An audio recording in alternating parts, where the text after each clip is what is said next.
Home Affairs and Cultural Heritage Deputy Minister and ZANU-PF Nyanga North Legislator Chido Sanyatwe is under fire for introducing the recently dethroned Chief Kate Alexio Chinongwa Nyamuti as a traditional leader. Aiwa mukadzi aiwa General Aniselem Sanyatwe achizovhura hombe manje. Sana mina mashuka budanyo gomzara nazo kuti bo subscribe oleko turn on the bell icon. Tipina monyo gomchinzi Sanyatwe introduced Nyamuti in her constituency where she was officially opening a classroom block at Samanyika Primary School on Thursday last week, a few days after his dethronement at the High Court.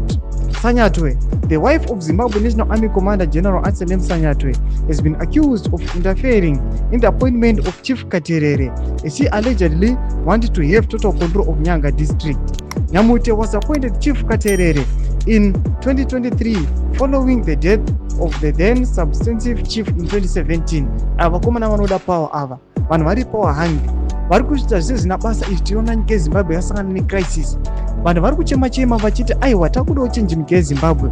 Masoja ari kutenderedzwa nemapurisa aiwa vachithreatena vanhu, but tinoona vakomana ava vanenge vachitorwirana zvavo zvepower ilo roti toda kutoita traditional leader vagara vakomana vangozwa kuti General Aniselem Sanyatwe agara aine power, then mukadzi wacho auda kuconsolidatawo futi power, but vagara those guys titarisa vakatobudirira kana zviro zvemunyika yeZimbabwe hapana chimwe chavachada.